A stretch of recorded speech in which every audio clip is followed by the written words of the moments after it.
Christian men rejoice with heart and soul and voice. Give ye heed to what we say. News, news, Jesus Christ is born today. Ox and ass before him bow, and he is in the manger now. Christ is born today. Christ is born today. Good Christian men rejoice with heart and soul and voice. Now ye hear of endless bliss. Joy, joy, Jesus Christ was born for this. He has opened heaven's door, and man is blessed forevermore. Christ was born for this. Christ was born for this.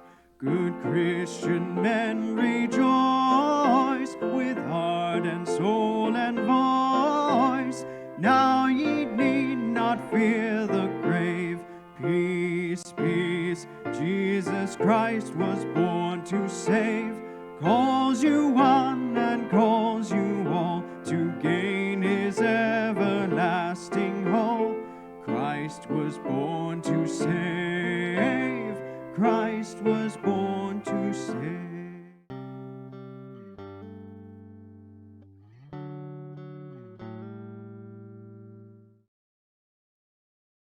So if you have your Bibles with you, I encourage you to turn to the prophet Micah in the Old Testament, chapter 5 in particular. We're going to be beginning in verse 2, largely because, if you recall, in the story of the birth of Christ, in regards to the coming of the Magi, and if you remember that they came to Jerusalem proper, they came to the capital city of the Jews, and that's where they came for the purpose of worshiping the King of the Jews. And so logic would tell you that he would probably be born in Jerusalem, in the palace, to an existing king. I mean, if you followed the logic, you see exactly why they came there first.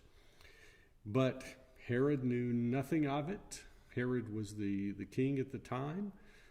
Those who surrounded him were kind of taken aback at the fact that these magi had come in from outside, from a foreign territory, for the purpose of celebrating the birth of a king, and yet they knew nothing of it. And so Herod was wise enough, we have to give credit where credit is due.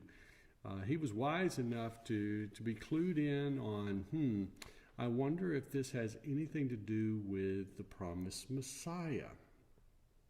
And so he had the scribes to go back and look into the text of the Old Testament and to report back to him what the text said in regards to the birthplace of Messiah. And that's where we pick up here in chapter 5, verse 2 and following. This is the passage that they drew their information from. And so we want to look a little bit closer as to what this passage really says.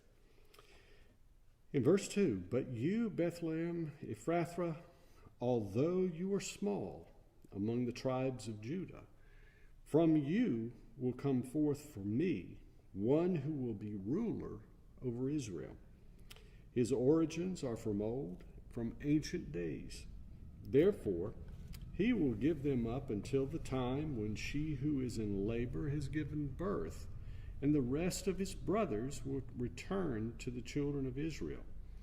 He will stand and shepherd in the strength of the Lord, in the majesty of the name of the Lord his God. Then they will live securely, because now he will be great unto the ends of the earth, and he will be their peace." Oh, that passage is loaded with information pertaining to the coming of Jesus, the first coming of Jesus. And so let's look closely at this passage and see what we can find and how it applies not only to the Christmas story, but also how it applies to us today. Well, first of all, notice that God was specific in terms of where his Messiah would be born. In Bethlehem, Ephrathah, in Bethlehem of Judea, as we will know a little bit later on. And, it's interesting that we see his birth at Bethlehem. One of the things I learned many years ago in seminary, when I was taking Hebrew in particular, that any name that's given in the Old Testament that starts with Bet, B-E-T, or Bethlehem, in this particular situation, literally means house of. House of. So whatever follows the Bet or whatever follows the Beth is what it specifically is referring to, the house of. And in this case, in Bethlehem, Bethlehem means house of bread, Beit Lechem. And so it's a house of bread, or it can refer to a house of plenty, that a place where you find bounteous amounts of food or necessity. And so we have here not only Bethlehem, house of bread, but you think about other cities or names that start with that same Beit or Beth. We think of Bethany. Bethany. We have a daughter by that name. And that means house of welcome, or it can mean house of figs. And, in that culture, to provide food for someone who was traveling or someone who showed up on your door was the best way to show that they were welcome. And it was definitely an exhibition of hospitality. So we think of Bethany, we think of Bethsaida, and Bethsaida means house of grace, Beit Saida.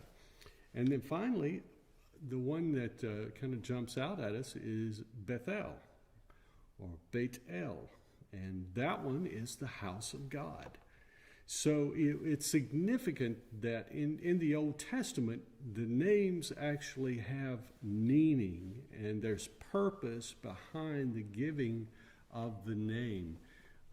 We just as a side note, we think back of Jacob and I believe it was Rachel, who was his favorite wife.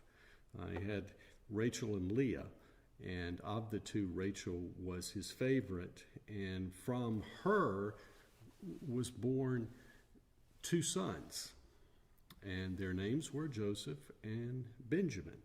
But when Benjamin was born, Rachel's health was put in dire straits. In fact, she was dying when Benjamin was born. And so when asked what his name would be, the first name that came to mind was Benoni, or Benoni, which means not house of, but son of my sorrow.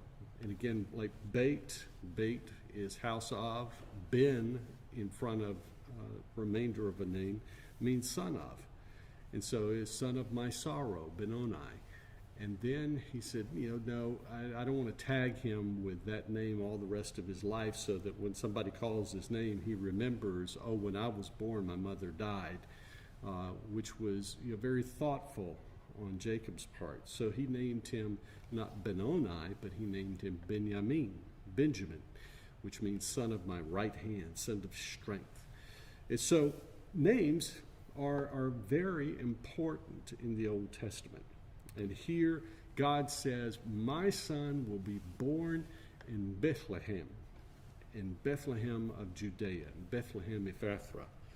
But notice also what he says in verse 2. Although you are small among the tribes of Judah, from you will come forth for me one who will be ruler over Israel. His origins are from of old, from ancient days.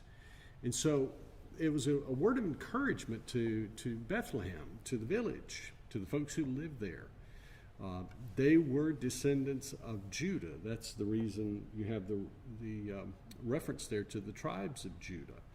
And so the families that lived there in Bethlehem, most of them, if not all of them, trace their heritage back to Judah. And we saw that in Jacob's last will and testament, he tells Judah that the scepter will not depart from him, that example of ruling.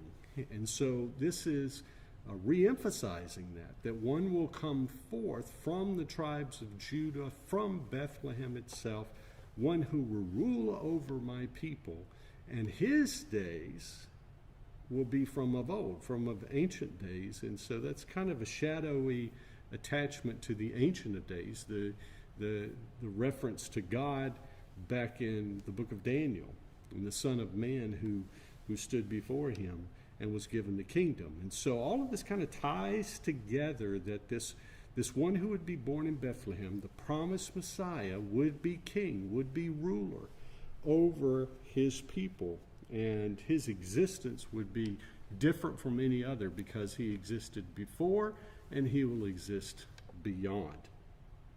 But then we also see in verse 4, and this is an echoing of what we've seen twice before, he will stand and shepherd. So he's going to be a shepherd of his people, shepherd in the strength of the Lord, in the majesty of the name of the Lord his God. And then they will live, that is the people, they will live securely, because now he will be great until the ends of the earth, and he will be their peace. So there are several concepts that are brought out in this particular passage. And first of all, as we said, and echoing of before, he will shepherd. He will have a shepherd's heart. We saw in Isaiah, he so cares for his flock that for those who are weak and vulnerable, he carries them close to his chest, and he is very careful to lead those who likewise, who aren't being carried but who are walking. In that particular context, the nursing ewes or the mother sheep. He's going to be careful of how and where he leads them because he knows that they too are vulnerable. So he has this shepherd's heart, and he is going to shepherd. He's going to be proactive in leading his people as king, as ruler, and as a result of his actions, notice it says, and they will live securely. They will have peace. He will be their peace. And we know that God's view of peace is much different than our own. We tend to think of peace as absence of conflict, which really speaks to my heart because I do not like conflict. It goes against every fiber in my being. And yet, I know that there are times when if you are advocating for truth, if you are representing the Lord, if you are wanting to make sure that folks understand what God's standards are, that's going to rub contrary to the way the world views things. And so there may be some people who get offended by it. And there may be some conflict that arises. But even in the midst of the conflict, and this is the point that he's making here, he will be their peace. He will be their peace.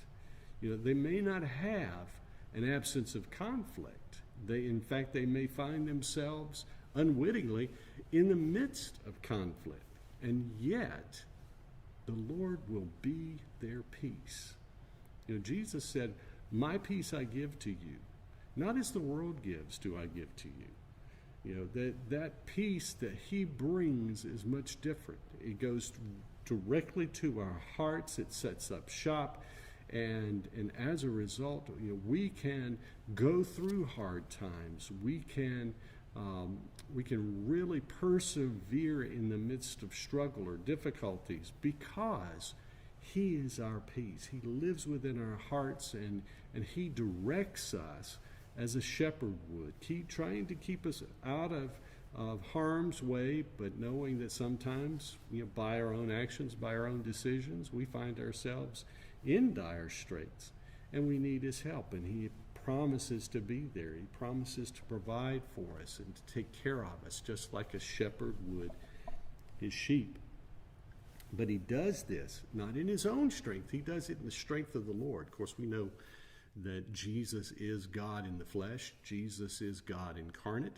And, so we can trust in him to fulfill all that he desires to do in and through us, because he lives by the strength of the Lord. He is that strength, just like he is that peace. And he does everything that he allows and he directs as our shepherd is in the majesty of the name of the Lord, his God. He's going to do it to the will of the Father. How many times have we seen that in the New Testament? I go about doing my Father's will. What I hear from the Father, I pass on to you. I want to accomplish this to the glory of God, to the glory of God the Father. And so we see this. We see this in this passage. All of this is what was brought to light when the Magi asked, "Where is he who is born King of the Jews? For we have come to worship him." And so the scribes, when they came, they found this passage and applied it directly to the one who was born. The Magi said, "We've seen his star in the east, and we've come to worship him." So at least, once they heard this passage, they made the connection. Once the scribes read this passage, they made the connection, and surely Herod made the connection, because he felt like the birth of Jesus was a threat to his own rulership. And so that's the reason that he instructed the Magi to go find the child, worship him like you desire, but then come and bring me back word so that I may worship him too. Well, we know that that was not the intent of Herod at all.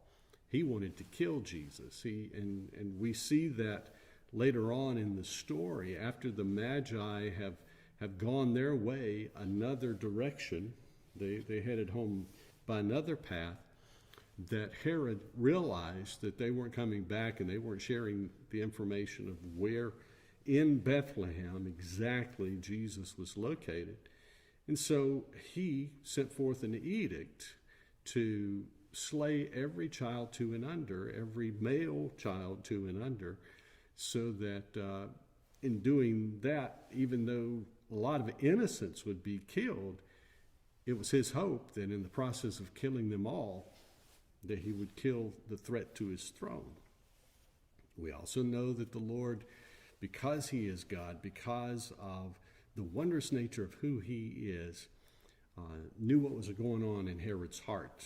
And so he spoke to Joseph in a dream and had Joseph get Mary up, baby Jesus up, get their belongings together. They had the provision necessary for a long journey in the gold, the frankincense, and the myrrh, and all of which could be used as currency for bartering or for buying. And so he packs them up, and God sends them to Egypt and tells them by the angel to stay there until they are noted that Herod is no longer a threat. And so they did. They left. They had everything that they required for sustenance in a foreign land. And God at every point provided for his son, which tells us that he will do the same for us. He may not send the angels to communicate with us what the next step ought to be, but he does move in our hearts and lives in ways that really boggle our minds if we begin to think about it. But the thing that we need to take away from this is that he has promised to provide for us. He's promised to be with us, even in the midst of dire situations, which is exactly what Joseph and Mary found themselves in because of Jesus. And yet God was with them. God took care of them. God got them out of harm's way. God protected them. and sustain them through their time. And he does the same for us if we will but trust him and have faith and believe in him. Thank you for joining us this Sunday for our St. John's Reformed Church online worship service. We hope that you have been spiritually uplifted and encouraged in your walk with Christ. If you feel so led to help us continue this online ministry, please consider donating to St. John's with the link on screen, or go to our website at www.rstjohns.org. Thank you, and we look forward to you joining us next week.